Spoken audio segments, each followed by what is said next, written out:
안녕하세요. 저는 디자이너 이근섭이라고 하고요. 오늘 주제는 기술 속의 디자이너 그리고 디자인이라는 주제를 갖고 왔는데 지금까지 제가 디자이너로서 작업을 하고 어떤 기술의 패러다임이나 이런 것도 바뀌었을 때 제가 어떤 도구들을 취했고 어떤 일들을 해왔는지에 대한 작업물들을 공유하면서 그러면서 지탱할 수 있는 어떤 디자이너로서의 마음가짐이나 이런 것들을 한번 공유해 보려고 합니다. 그래서 저를 보통 소개를 할 때는 여러 가지 타이틀이 있는데 그래픽 디자이너, 모션 디자이너, 그리고 인터랙션 디자이너, 크리에이티브 디렉터라는 그래서 제가 누군가에게 제가 어떤 사람인지에 대한 설명을 하려면 되게 여러 가지 일들을 지금 많이 말씀을 드려야 하는데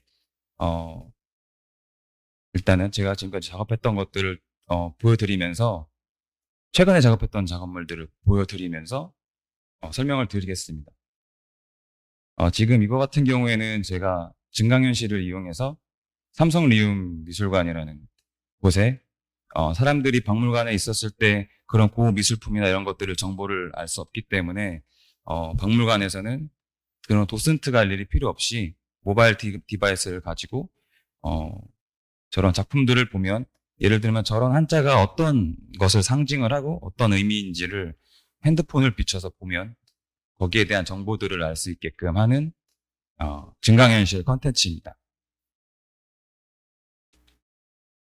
그리고 이거 같은 경우에는 아마 증강현실이나 가상현실은 많이 접해보셨을 거예요. VR이나 이런 것들 아마 평소에 많이 접해보셨을 텐데 이것은 혼합현실이라고 AR과 VR이 합쳐진 형태의 컨텐츠입니다. 그리고 이것들을 저희가 교원 스마트 에듀라는 교원 그룹과 같이 진행을 했던 프로젝트고요. 이것의 특징은 뭐냐면 네, 한번 틀어주세요. 보시면은 저 디바이스를 통해서 아이들이 우주 교육을 하는 거예요. VR과 다른 점은 VR은 이동하는 데 제한이 있지만 저 믹스드 리얼리티라는 것은 현실 세계에 정보들이 포착이 되어 있기 때문에 마음 놓고 돌아다니면서 그런 컨텐츠들을 볼 수가 있는 겁니다. 그래서 장점은 어떤 이동에 대한 제한이 없고 그리고 VR 같은 경우에는 아마 해보신 분들은 아시겠지만 내가 환경이 가려져 있기 때문에 장애물에 대한 어떤 이런 위험성도 있기 때문에 지금 이런 기기를 사용을 하면 교육 분야라든지 아니면 건축, 여러 가지 디자인이나 다양한 분야에서 활용을 할 수 있을 것 같아서 저희가 내부적으로 연구를 하고 이런 기기들을 도입을 해서 기업들과 같이 진행을 했던 프로젝트입니다. 그래서 선생님의 안내에 따라서 아이들이 뭐 손짓을 한다든지 뭔가 그걸 가리키면 뭐 지구가 반이 갈라져서 어떤 정보들을 본다든지 그리고 저것들의 장점은 뭐냐면 디바이스를 함께 사용을 하고 있는 사람들끼리 똑같은 화면들을 공유해서 볼 수가 있는 거예요. 그러면 건축에서는 내가 만든 결과물들을 사람들과 같이 보면서 뭔가 논의를 할 수 있고 그렇게 진행할 수 있겠죠. 네, 그리고 마찬가지로 같은 기기를 활용해서 기아 자동차와 함께 일을 했던 것들인데요. 기아 자동차에 있는 어떤 이런 전시되어 있는 차들이 사용자들이 들어갔을 때 어떤 전시장에 있는 인원에게 안내를 받는 게 아니라 아까 보셨듯이 사용자가 그런 기기들을 쓰면 이 차량에 대한 정보를 정보를 오버랩해서 볼 수가 있는 형태인 건데요. 이건 영상 이따가 다시 한번 보여드릴 텐데 네. 그래서 지금까지 최근에 작업했던 것들 중에 제가 지금까지 일을 해오면서 취했던 도구들이라고 볼 수 있을 것 같습니다. 그 중에 하나는 말씀드렸던 것처럼 믹스드 리얼리티라는 디바이스와 VR 그리고 AR 그리고 최근에는 제가 지금 몸담고 있는 팀에서는 AI를 활용한 AI와 로보틱스를 활용한 서비스를 만들고 있는 회사에 들어가서 작업을 하고 있습니다. 그래서 제가 가진 어떤 도구들은 이렇다라는 걸 말씀드리고 싶고요. 그리고 제가 처음에 디자인을 시작했을 때는 아마 플래시 다들 아시고 계실지 모르겠지만 대부분의 웹사이트들은 이 플래시로 이루어진 형태들이 많이 있었어요. 플래시를 통해서 웹사이트를 만들면 다양한 뭔가 연출이나 재밌는 연출 같은 걸 할 수 있었는데 제가 처음 회사에 들어갔을 때 했던 팀에서 했던 작업들이 뭐였냐면 한번 재생 한번 해주시겠어요? 만약에 유튜브 사이트를 들어가게 되면 지금하고 유튜브의 어떤 이런 형태들은 다르지만 유튜브에 들어갔을 때 이거는 윈저 위스키 브랜드와 함께 작업을 했었던 거고 실제로 사이트에 들어가면은 이러한 형태로, 그래서 보시면 이병헌 씨가 저렇게 뭐 옆에 있는 이런 UI들과 소통을 한다든지 뭐 이러한 다양한 연출들을 할 수 있는데, 저 플래시라는 툴이 굉장히 유용했던 도구였습니다. 그래서 제가 처음 왔을 때는 대부분의 웹들이 이렇게 플래시를 통해서 제작이 된 것들이 굉장히 많이 있었고요. 그럼으로 인해서 뭔가 다양한 연출들을 많이 할 수 있었고, 사실 저희 부서, 이 플래시를 활용한 저희 부서의 매출이나 이런 것들이 굉장히 좋은 부서였어요, 매출이. 그리고 이 플래시 하나만 다룰 줄 알더라도, 제가 학생일 때는 플래시 하나만 잘해도 먹고 사는데 지장이 없다라는 말을 할 정도로 그런 되게 웹 디자이너한테는 되게 중요한 도구였는데, 어느 순간 저희가 이제 아이폰이 나오면서 스티브 잡스가 플래시는 쓰레기다라는 말 하는 순간 저희 팀이 공중분해됩니다.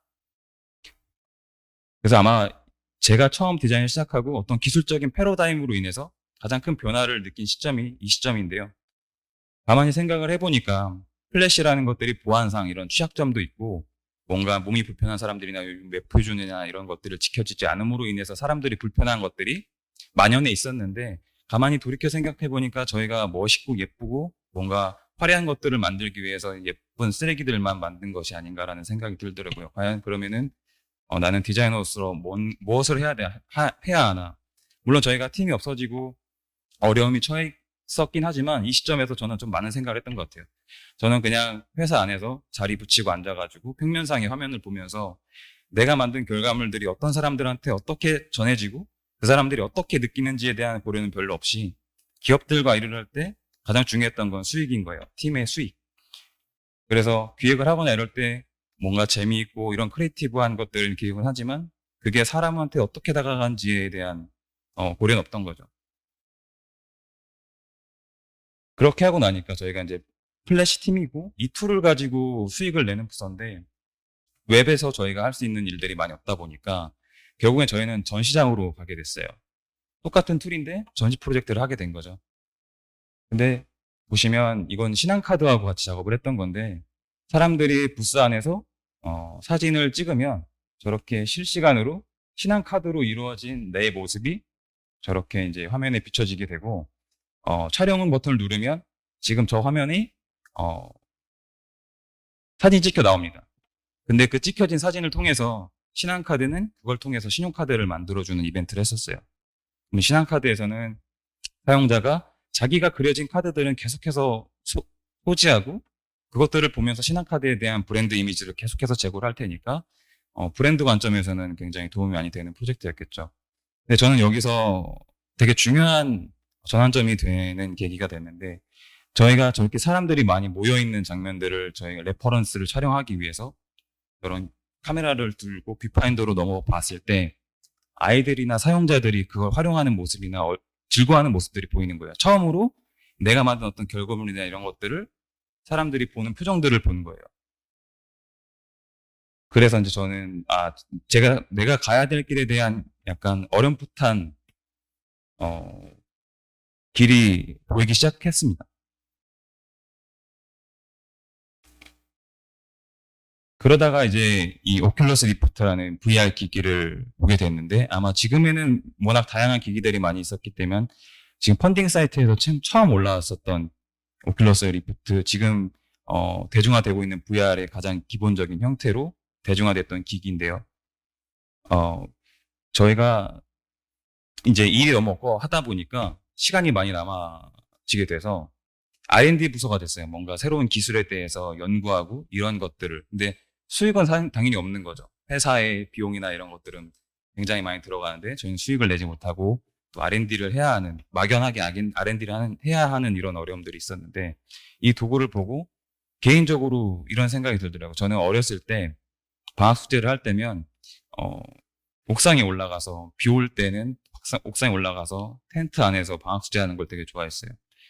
그리고 그 당시에 제가 너무 저런 수익이나 이런 부분들에 너무 힘들었기 때문에 VR을 활용하면 제가 그때는 3D 그래픽으로 할 줄 알았었기 때문에 뭐 텐트라든지 이런 환경들을 만들어 놓고 내가 몸이 힘들거나 뭔가 심신이 지칠 때 빗소리 듣는 걸 되게 좋아해서 VR을 내가 VR을 통해서 비 오는 환경을 만들어 놓고 내가 텐트를 들어가서 쉴 수 있겠다. 이런 그냥 막연한 호기심과 이런 것 때문에 장비를 구입을 해서 나름대로의 공부를 하고 있었는데, 그리고 그 공부를 통해서 저희가 실제로 프로젝트에 진행을 해봤던 프로젝트예요.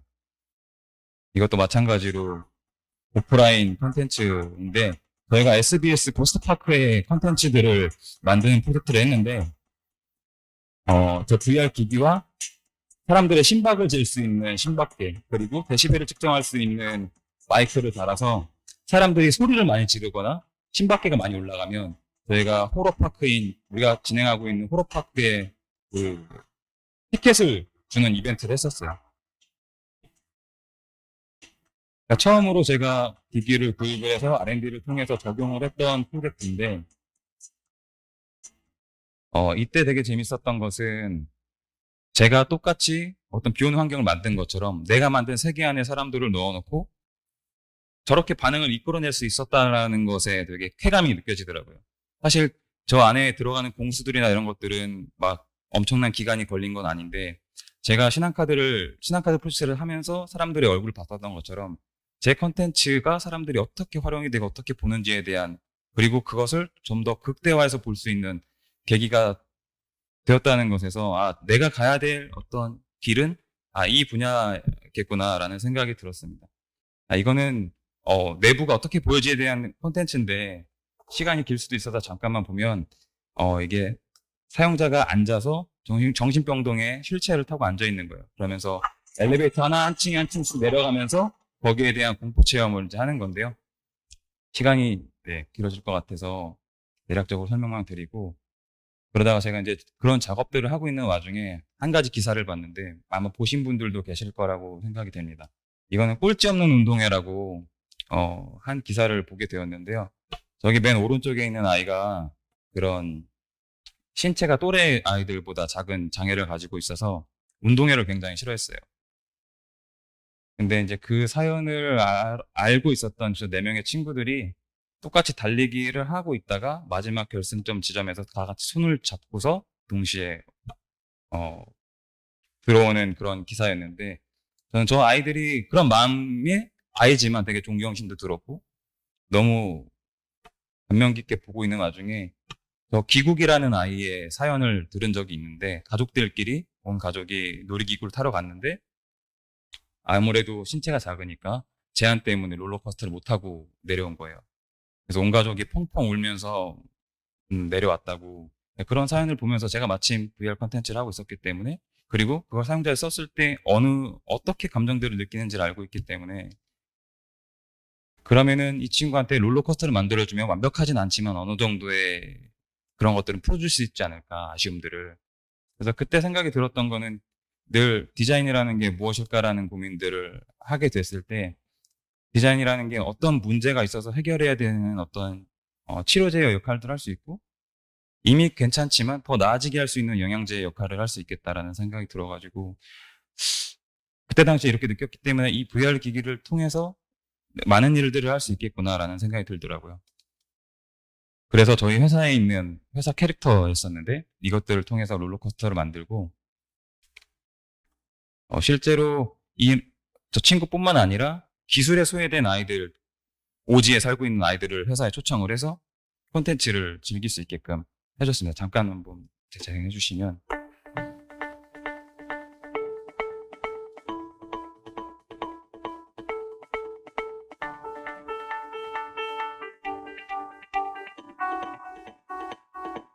손가락을 인식하는 그런 센서와, 그냥 회사 안에 미약하지만 조그만 놀이동산을 만들었다고 생각을 하고, 뭐 기술적으로나 아니면 보여지는 거로나 그렇게 완벽하진 않았지만 그래도 아이들한테 보여지는 거에 있어서 적정한 기술의 난이도로 보여지면 좋겠다. 그래서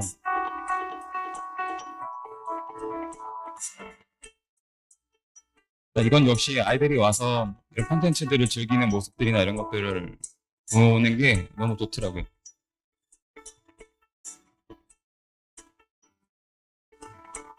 되게 즐거워하는 모습들을 보고 역시 되게 즐거웠는데, 사실 그 기구기를 위해서 만들긴 했지만 그 친구한테 전달되지 못했어요. 왜냐면 왜 그랬는지 모르겠는데 회사에서는 지금 돈을 벌어야 할 텐데 그런 챌린지가 많았던 거죠.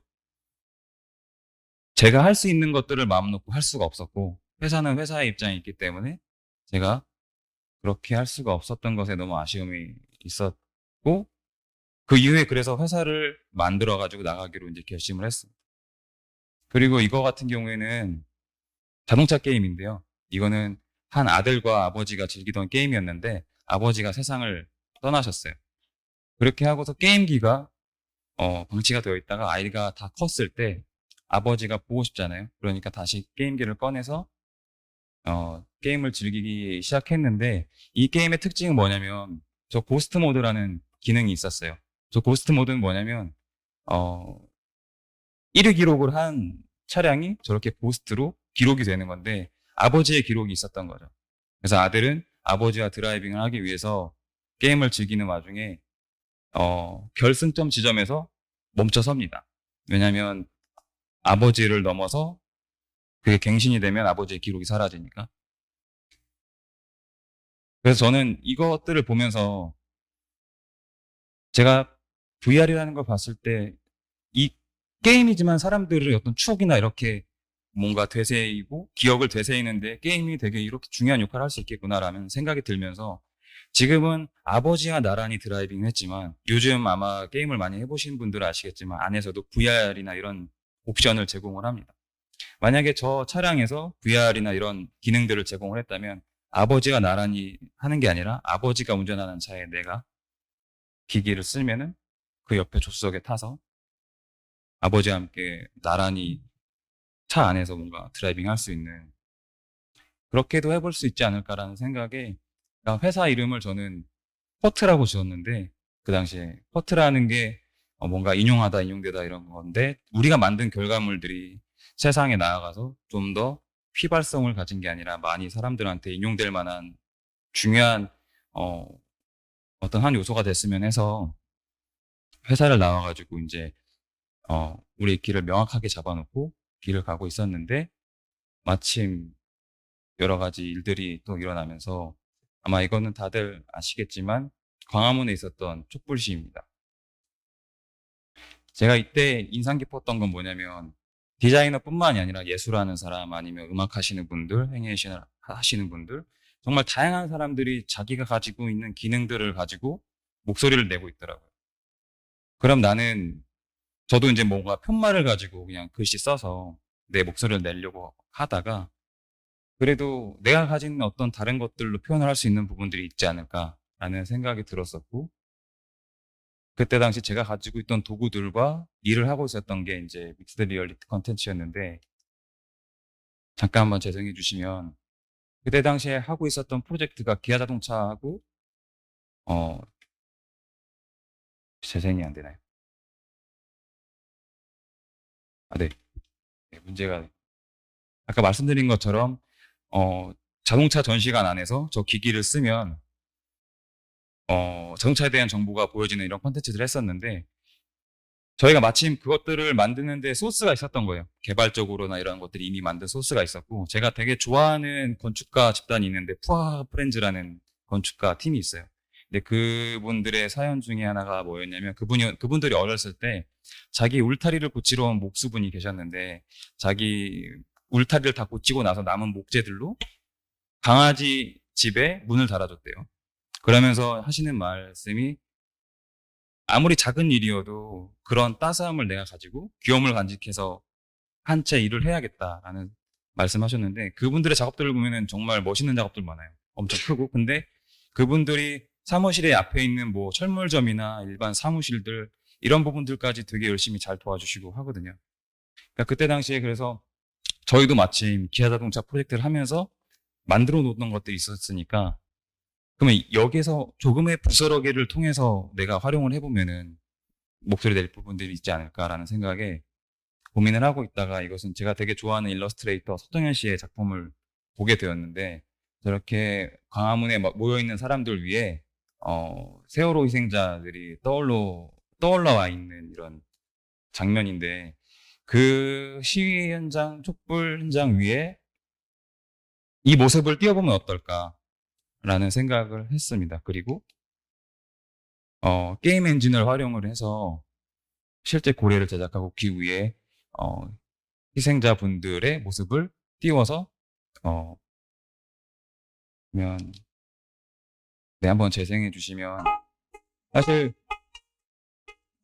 보이는데 뭔가 기술적으로 완벽하진 않지만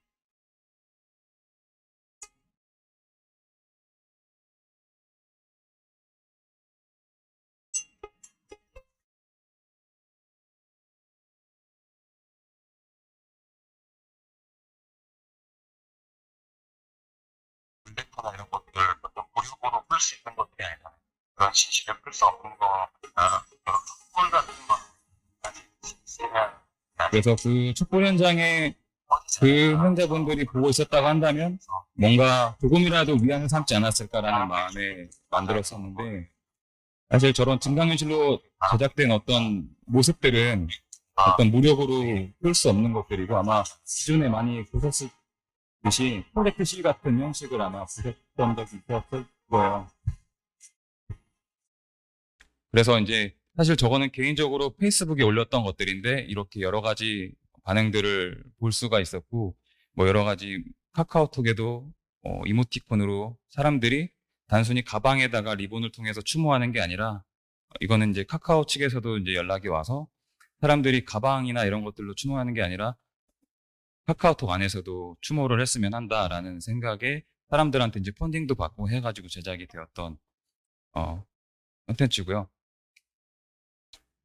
그러니까 그 일로 인해서 역시 SBS 방송사와 함께 작업을 했었던 건데 이건 뭐냐면 그 중에 이제 희생된 학생들 중에 꿈이 가수였던 학생이 있었어요. 근데 거기에 이제 유품에 핸드폰이 하나 발견이 됐는데 거기에 이 친구가 작곡한 동생하고 작곡한 미완성된 곡이 있었던 거죠. 근데 이 친구가 가수가 꿈이었고 그때 당시 지금은 졸업도 했을 거고 그때 당시 이제 대학생이 돼서 자기 꿈을 위해서 버스킹도 하고 그랬을 텐데 안타깝게 꿈을 이루지 못한 거잖아요.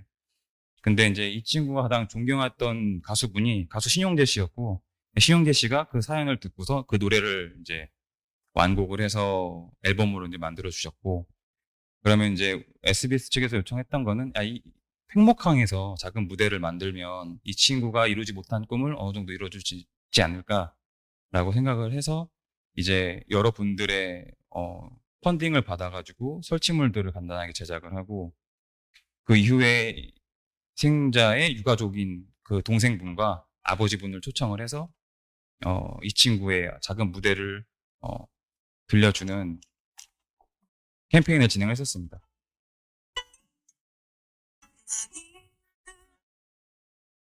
그래서 팽목항에 가면은 핸드폰을 그 무대 안에다 비추면 이 이다은 군이 나와서 노래를 부르고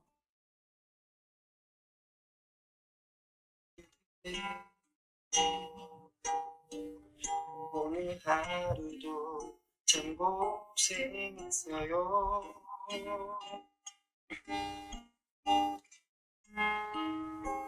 많이 힘든 그대 힘이 든 그대 안아주고 싶어요.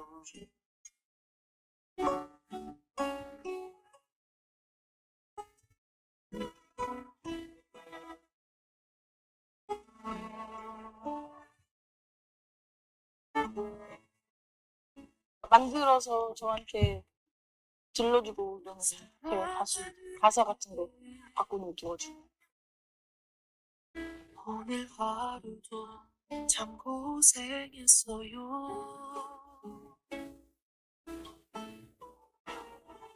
내가 만든 내 노래 들어봐요.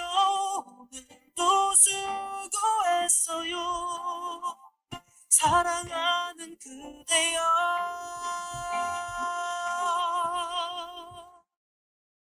내가 만든 이 노래 그댈 위해 불러봐요.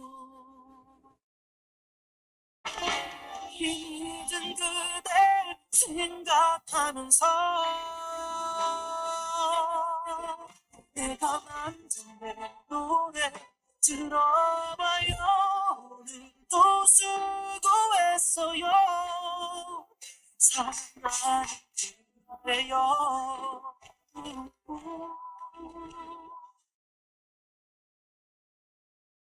그래서 이때 당시에는 유가족분들이 이걸 만드는 걸 모르고 계셨고, 방송국에서 이때 당시에 연락을 해서 초청을 해서 보여드렸어요.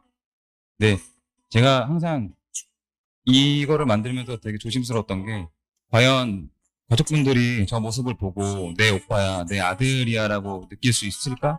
라는 되게 걱정이 많았고 고민이 많았는데, 너무 다행히도 유가족분들께서 감사하다는 말을 또 해주셨고, 실제로 사진으로만 기억을 해야 하는데, 내가 오르골처럼 오빠가 보고 싶을 때 음악을 듣거나 이렇게 할 수 있다는 것에 너무 좋았다라고 이제 얘기를 전해주더라고요. 그래서 특히나 누군가를 이렇게 추모하는 데 있어서의 이런 것들을 만드는 데 있어서는 너무 많은 마음을 써야 하고 관심을 가져야 하는데, 그런 걱정들이 되게 많았었던 거죠. 그래서 사실 세월호 노래 같은 경우에는 제가 지금까지 디자인을 하면서 정말 작은 시간을 들였고 적은 노력을 들인 거예요. 근데 지금까지 1년, 2년을 걸려서 만드는 이런 다양한 일들이 있었는데, 한 번도 이런 사람들의 공감을 이끌어낸 적이 없었고, 그렇게 사람들한테 고맙다는 말을 들은 적도 없었는데, 결국 기술이라는 것들이 항상 흐르고 흘러서 정말로 뭐 테크놀로지적으로 뭔가 기술적인 완성도가 엄청나게 구현이 되는 것이 중요한 게 아니라, 정말로 사람들한테 어떻게 공감하고 건드릴 수 있고, 사람들이 무엇을 갈망하고 필요로 하는지에 대해서 되게 깊게 생각해보는 계기가 그때 됐던 것 같아요. 잠시만 한번 틀어주시면, 이거는 일본 구마모토에 몇 년 전에 대지진이 일어나서 많은 것들이 무너지고 집들이 무너져서 엄청나게 지진 피해를 입었던 구마모토 지역의 브리지 캠페인이라는 캠페인인데, 이 디자이너분들, 구마모토에 이제 활동하고 계시는 디자이너분께서 세월호 역시 보시고, 뭔가 재난이나 이런 것들에 대한 기억을 하는 데 있어서 이렇게도 활용이 될 수 있구나라고 말씀을 하셨고, 저희를 그래서 같이 이 브릿지 구마모토라는 캠페인을 같이 해보고 싶다라고 이제 말씀해 주시더라고요. 사실 재난이라는 것은 이렇게 뭔가 천재지변으로 인해서 일어나는 것도 있지만, 어떤 사람으로 인해서 일어나는 것처럼 결국 다르지 않다고 저는 보거든요. 그래서 저희가 어떤 프로젝트를 진행을 했었냐면, 사실 무너져서 뭐 여러 가지 저희와 정치적으로 막 대립이 되어 있는 뭐 이런 상황이긴 하지만은, 그분들이 봤을 때 이렇게 재난의 현장에서도 크리에이티브는 무너지지 않는다라는 메시지를 가지고 지역 응대에서 디자이너들끼리 협업을 하면서 이렇게 활동들을 하시는 분들이에요. 그래서 이거를 AR로 어떻게 사람들이 기억을 할 수 있게끔 할 수 있을까라는 생각으로 저희가 드론을 가지고 가서, 일본에 구마모토 드론을 가지고 가서 촬영을 해서 스캐닝을 합니다. 그래서 스캔된 데이터가 저렇게 무너져 있는 그 지역의 데이터가 되어 있는 거고, 지금 보여지는 거는 기차의 그 다리예요. 저 기차는 굉장히 오랫동안 구마모토를 상징을 하고 오랫동안 달려온 기차인데 무너져서 이렇게 볼 수가 없는 이제 기차가 되었고, 그러면은 우리가 한 기억의 모니먼트로 저 나무를 조각을 해서 무너진 형태의 저 3D 데이터를 가공을 해가지고 비춰봤을 때 그 무너진 현장들이 복구가 되는 모습들을 재현을 해보자 라고 해서 일본의 구마모토에 있는 철도청과 이렇게 협의를 해서 저희가 프로젝트를 진행을 하게 됐었고요.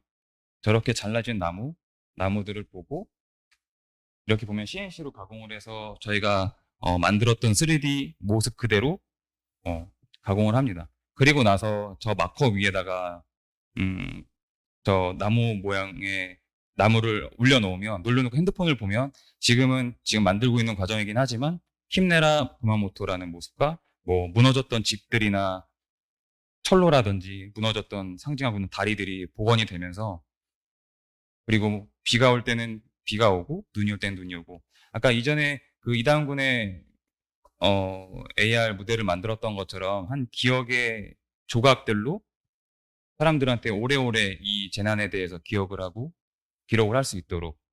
그리고 사실 이거는 어쨌든 마음이 전해지고 진행했던 컨텐츠인데, 사실 이분들이 한국에 왔었던 이유는 뭐냐면 재난 상황일 때 우리나라 코이카에서 방수천을 제공을 많이 해줬었던 적이 있어요. 파란색 방수천, 아마 보시면 흙을 덮는. 그거에 대한 감사함으로 리사이클링을 해서 가방을 만들어서 가지고 오셨었어요, 그때. 그러니까 그런 고마움과, 그래서 우리랑 이렇게 같이 해보자 해서 이렇게 일을 진행하고 있었고요. 결국에는 되게 사람의 마음이 정말로 중요하구나. 왜냐면 늘 프로젝트를 진행할 때는 회사의 이해관계와 벌어지는 일들로 진행을 했었지, 이렇게 사람과 사람, 제가 했던 일들에 의해서 일어나는 변수들로 일이 생겨나는 경우는 많이 없었기 때문에 많은 거를 느꼈던 계기가 되었고, 이거는 코엑스에 가면은 보실 수 있는 건데, 100m 길이의 미디어 파사드를 저희가 이제 만들고 거기에 들어가는 콘텐츠들을 제작을 했었어요. 아마 그리고 게임을 하시는 분들은 알겠지만 그래픽 카드에 아마 되게 관심이 많으실 텐데, 제가 쓰는 3D 그래픽의 렌더러는 기존에는 CPU를 활용해서 만드는, CPU를 통해서 연산하는 렌더러들이 있었고, 요즘은 GPU로 연산을 해서 CPU보다 훨씬 더 몇 배의 속도가 되는 속도로 작업을 할 수 있는 렌더러들이 있는데, 제가 이 큰 프로젝트를 진행을 하면서 이 GPU 어떤 연산 방법에 대해서 알게 되고, 그러다 보니까 자연스럽게 어떻게 하다 보니까 인공지능에 대해서 관심이 갖게 돼요. 왜냐면 인공지능, 이 AI 분야는 GPU와 되게 연관이 있거든요. 그래픽카드와 연관이 돼 있고, 왜냐면 GPU의 쿠다코어를 가지고 연산을 하는 분야이기 때문에. 이게 아마 다들 아시는 거겠지만, 핸드폰을 보면 예전에 내 사진을 찍으면 저 고의 스타일이나 어떤 문구의 스타일로 변환해주는 이런 앱들이 있었는데, 그건 역시 인공지능을 통해서 제작이 된 거거든요. 그래서 개인적인 관심사에 있어서 저는 이제 새로운 기술이 나오면 꼭 써봐야 하고 이렇게 활용을 해봐야 하기 때문에, 기존에 제가 이제 이걸 개발한 건 아니고 이미 만들어져 있는 소스를 가지고 테스트를 해본 건데요. 이렇게 사진이 있고 여러 가지 뭐 명화라든지 이런 스타일들이 있으면 거기에 맞게끔 학습이 되어서 그 스타일들이 이제 적용이 되는 건데, 이제 제 사진을 가지고 이제 활용했을 때 사실 필터와는 다르게 저렇게 학습을 해가면서 하나씩 하나씩 쌓이는 이런 느낌들이 정말로 하나하나씩 그리는 느낌이 들더라고요. 그러면서 정말로 뭔가 그때 당시에 명화를 그렸던 그 작가분들이 살아서 뭔가 작품이 만들어지는 그런 것 같은 느낌이 들더라고요. 그러다가 이거는 제가 좋아하는 프란시스코 고야의 전쟁의 참상에 대한 고발을 하는 작품을 그린 건데요. 예전에 명화를 그렸던 분들은 예를 들면 뭐 피카소의 한국에서의 학사, 한국전쟁의 어떤 참상에 대해서 그려오신 분들도 계시고, 그때 당시에 어떤 참상이나 부조리함을 저렇게 그림으로 표현하신 분들이 계시더라고요. 그럼 AR을 활용하면, 제가 그때 당시에 사회에 되게 관심이 많았었기 때문에 눈여겨봤던 건데, 이거는 백남기 농민이 물대포에 맞아서 쓰러지는 장면이에요. 그러면 저분들이 이 시대에 살고 있었다고 하면 여전히 아마 작품으로서 어떤 표현을 했었지 않았을까 해서 고야의 작품과 이것을 학습을 시켜서 나타낸 결과물인데, 그러면 프란시스코 고야의 2015년 11월 14일 광화문, 이렇게 해서 아마 연작을 만들어 보면은 좋겠다. 피카소나 고야 이런 분들이 지금 시대를 어떻게 바라보고 있는지에 대한 부분도 이렇게 도출해 볼 수 있겠구나라는 생각을 했었고요. 이렇게 이제 AI에 관심을 갖다 보니까 자연스럽게 제가 했던 작업들과 연관이 되어서 생각이 들더라고요. 요즘 나오는 AI들 기술들이 워낙 뛰어나기 때문에 그 사람의 목소리와 그 사람의 얼굴들도 정확하게 재현이 되어서 지난번에는 제가 일일이 그냥 최대한 닮게 3D로 만들어야 했던 것들을, 그리고 목소리는 이당군의 목소리가 아니라 신용재 씨의 목소리였잖아요.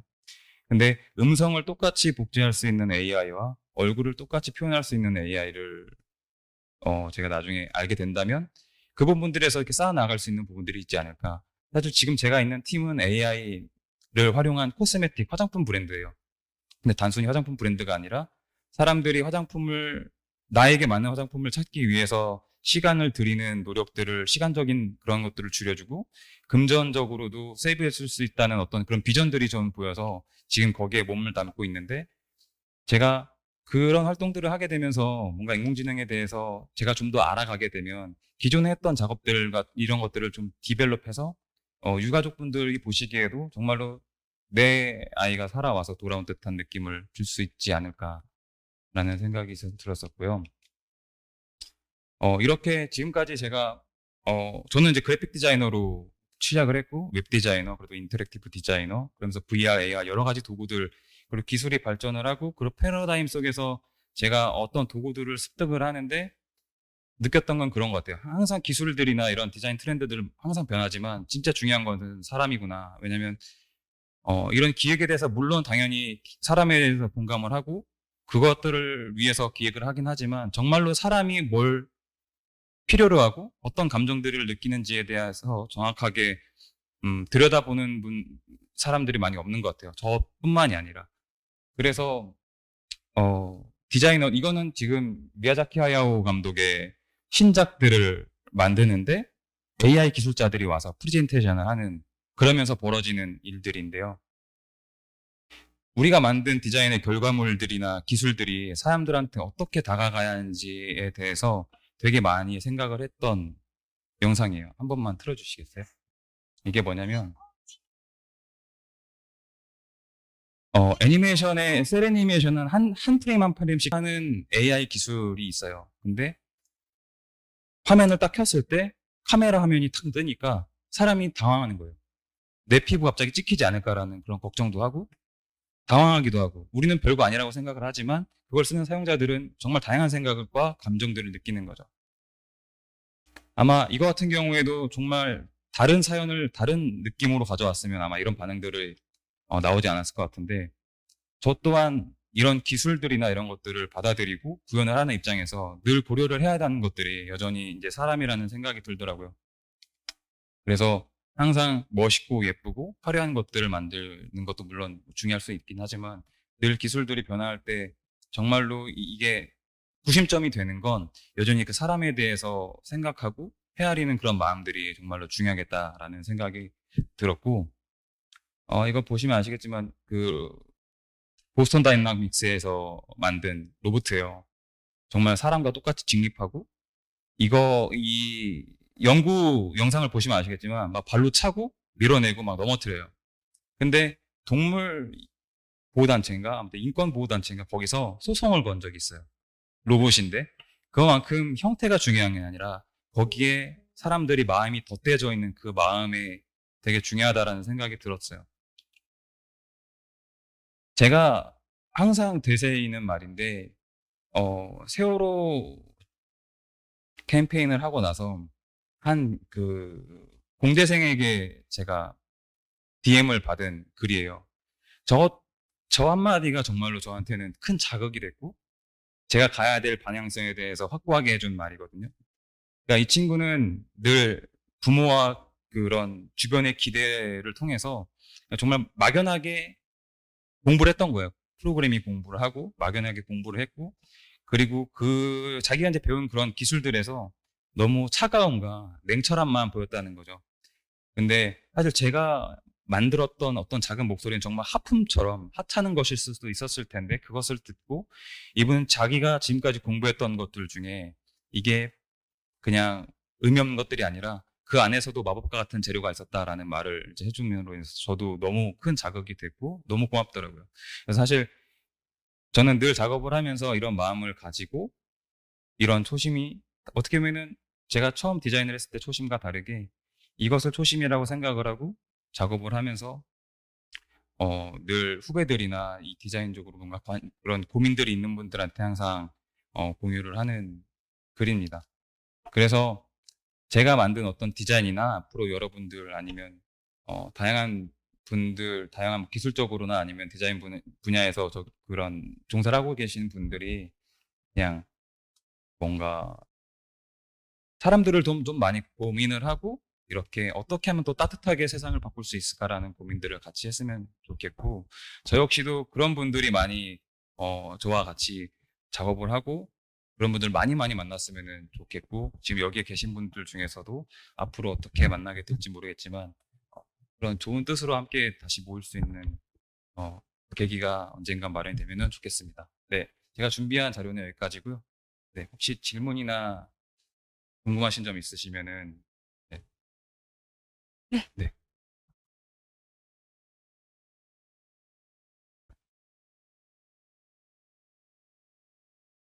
어, 어. 아, 네. 강연 되게 잘 들었고요. 처음에 궁금한 게 있는데, 이제 그 AR이나 VR에 대해서 원래도 좀 이제 발전 가능성이 굉장히 있는 걸로 알고 있는데, 그래서 저도 이 부분은 좀 관심이 있어가지고 예전에 이제 프로젝트로 아, 네. 유니티를 이용해서 학교를 소개하는 이제 VR을 네. 만들어 본 적이 있었어요. 그래가지고 처음에는 이제 건물 하나를 만들었을 때는 멋있다 해가지고 360도로 확인할 수 있었는데 이제 건물이 하나, 두 개, 그리고 이제 그게 이제 학교 전체가 되다 보니까 굉장히 버벅이고 좀 문제가 있더라고요. 울렁거림이 생긴다든가. 그래가지고 이런 거 있어서 이제 실제적으로 이제 기술에 그래서 종사하시는 분께서는 어떤 부분이 이제 좀 개선이 돼야 되는 건가 아니면 이 부분이 발전이 돼야 좀 더 AR 그리고 뭐 혼합 현실이 좀 더 발전할 수 있을지 여쭙고 싶습니다. 아마 이제 말씀하신 것처럼 뭔가 버벅임이나 이런 것들 보면 사람들이 이제 선입견을 갖는 게 그런 것 같아요. VR은 어지러워라든지 뭔가 이런 부분도 있는데 그 분야마다 이 기계가 가지고 있는 아니면 그 매체가 가지고 있는 약점들이 있거든요. 뭐 예를 들면 나는 멈춰져 있는데 움직여서 생겨나는 어떤 어지럼증이라든지 근데 아까 말씀하신 것처럼 버벅인다라는 것은 기술적으로 이제 가볍게 만들어야 하는 이슈가 있는 거고 기술적으로 그렇게 풀어낼 수는 있어요. 뭐 예를 들면 VR을 만드시는 분들 중에 대부분의 문제가 뭐냐면 기존에 했던 어떤 건축 프로세스와 이 게임 프로세스 안에서의 방식은 정말로 다른데 똑같은 데이터를 넣어놓다 보니까 성능적인 부분에서도 좀 문제가 있고 그런 부분, 그러니까 기술을 구현하는 데 있어서의 그런 문제점을 고려하지 않는 점이 있다는 문제가 될 수 있고 그리고 AR이나 VR, 뭐 어떤 분들은 아직 VR 끝났어 별로 식상해 라고 하시는 분들도 계세요. 근데 아까 얘기했던 것처럼 VR이나 AR, 믹스드 리얼리티 같은 경우에도 정말 적정한 부분들이 있거든요. 쓸 수 있는 분야들이 있고 아까처럼 어떤 기억을 되새기는 데 있어서도 최근에 VR을 활용해서 이런 콘텐츠들도 제작이 되었던 것들도 있고 전 되게 중요한 게 그 매체에 대한 특성과 약점을 정확하게 알아야 한다는 게 되게 중요한 것 같아요. 혹시 답변이 됐는지는 모르겠는데 아까 말씀하신 부분에 있어서 어떤 성능적인 부분에 대해서의 고민이신 건지 아니면 앞으로 나가야 될 방향성이라고 한다면 저는 역시 그냥 똑같이 사실 도구들은 뭐 연필이나 이런 것들도 아주 오래전부터 있던 것들이잖아요. 그런데 이건 시간이 지났으니까 트렌드 하지 않아. 안 쓸 거야 라고 이렇게 안 되는 것처럼 AR이나 VR 아니면 기존에 우리가 구닥다리라고 생각했던 것들이 항상 저는 이제 도구들을 쓰고 나면은 언젠가 쓰지 않을 때가 있긴 해요. 근데 어느 상황이 왔을 때, 이걸 써야지만 이것을 내가 극대화할 수 있겠구나라는 생각이 하게 되거든요. 그러니까 믹스 리얼리티, VR에서의 단점이 있었기 때문에 믹스 리얼리티를 활용한 거고, VR에서 할 수 없는 거는 AR에서 이제 활용한다든지. 제가 알기로는 저 믹스 리얼리티 기술이 앞으로 경량화가 되면 지금 여기 있는 모든 정보가 실시간으로 내가 보면서 뭐 예를 들면 이 건물의 위치라든지 이런 것들을 정말 실시간으로 내가 이제 볼 수 있고 스마트폰이 그랬던 것처럼 이건 역시 경량화가 되면 되게 많은 삶의 방식이 바뀔 거라고 저는 생각이 들고 항상 그런 부분에서 뭔가 이건 이렇게 쓸 수 있겠구나라는 뭔가 고민들을 계속 하는 게 되게 중요한 것 같더라고요. 그래서 각 분야마다 너무 다르고 이 VR 기기를 사실 쓰는 거는 게임 엔진 툴이잖아요. 그러다 보니까 놀랬던 건 뭐냐면 그 게임에 계신 분들이 놀랬던 것은 뭐냐면 게임 툴인데 이렇게 활용을 할 수 있구나라는 말씀을 하시면서 사실은 그 분야는 중요하지 않다고 저는 보고 지금 내가 직면해 있던 어떤 문제에 있어서 그거를 정말 깊게 생각해보는 마음 자세가 되게 중요한 것 같아요. 그래야만이 이게 VR이 맞고 AR이 맞는지 그래야만이 적정한 도구를 써서 적정하게 잘 만들 수 있는 거라고 저는 생각이 듭니다. 감사합니다. 혹시 더 궁금하시거나 질문 주실 분들 있으실까요? 강의가 너무 좋아서 제가 뒤에서 살짝 그 눈물을 훔치시는 분들도 봤습니다. 너무 감사하고요. 자, 더 질문 사항 없으시면 오늘 1시간 또 꽉 채워주신 저희 이군석 대표님께 감사의 박수 드리고 2부 강연도 마치겠습니다. 네.